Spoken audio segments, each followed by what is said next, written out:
आपली खरी ओळख आणि आपलं अस्तित्व हे भूतकाळांच्या कागदपत्रांवरच प्रतिबिंबित असतं आणि कदाचित त्यालाच आपण इतिहास असं म्हणतो. वर्तमानामध्ये राहून भविष्यकाळाची वाट निर्धारित करणारा भूतकाळ म्हणजेच इतिहास. आणि त्यामुळे इतिहास जाणून घेणं हे फार महत्वाचं आहे. आणि महाराष्ट्राचा इतिहास जाणून घ्यायचा असेल तर पिढ्यानपिढ्या वारसारूपी आपल्या पदरात पडलेली मोडी लिपी हिची जाण असणं फार महत्वाचं आहे. नमस्कार, माझं नाव दिग्विजय राहुल चव्हाण. मी पुणे येथील Brihan Maharashtra college of commerce या विद्यालयात शिकत आहे. तर आज आपण मोडी लिपी याबद्दल अधिक माहिती जाणून घेणार. सुमारे 13व्या शतकात मोडी लिपी अस्तित्वात आली. न मोडता न थांबता जर लिहिता येणारी लिपी म्हणजेच मोडी लिपी. आजच्या स्टेनोग्राफीची जी सांकेतिक लिपी आहे तशाच प्रकारचे स्वरूप मोडी लिपीच्या लिखाणामागे होते.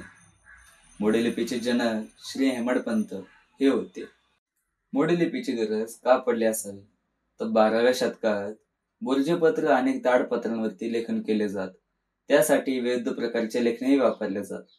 नंतर कागदांवरती केले गेलेले लेखन फार काळ टिकून राहते हे कळले आणि राज्यकारभारात कागदांचा वापर वाढला आणि लेखनासाठी पक्ष्यांची पिसं, बांबूचं बोरू वापरलं जात. तसंच पूर्वीच्या काळी राज्यकारभाराचा गाडा प्रचंड मोठा असायचा आणि आत्तासारखं कार्बन पेपर आणि झेरॉक्स मशीन त्या काळी नव्हतं.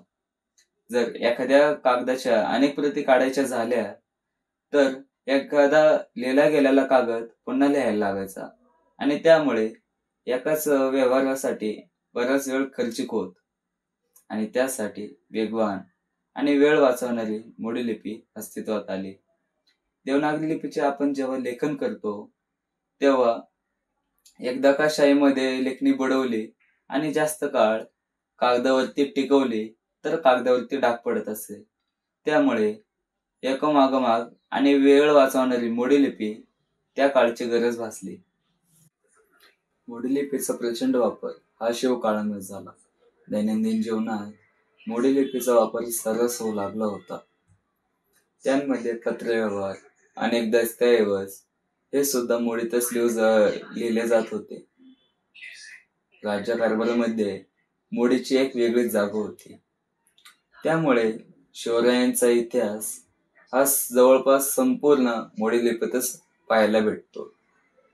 त्यांमध्ये शिवरायांचे हस्तलिखित कागदपत्र हे सुद्धा मोडीतच पाहायला भेटतात.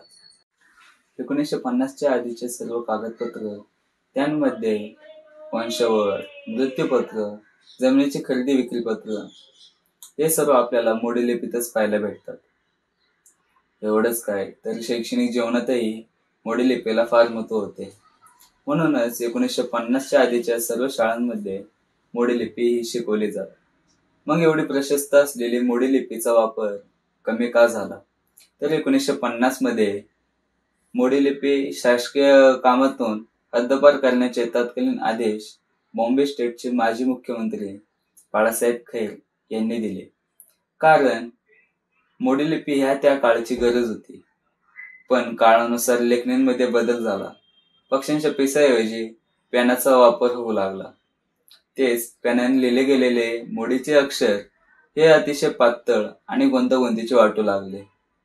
पण तेच देवनागरीचे अक्षर हे अतिशय सुंदर आणि सुटसुटीत असल्याने एक आकर्षण वाटू लागले आणि अशा प्रकारे मोडी लिपीची जागा ही देवनागरिकेने घेतली.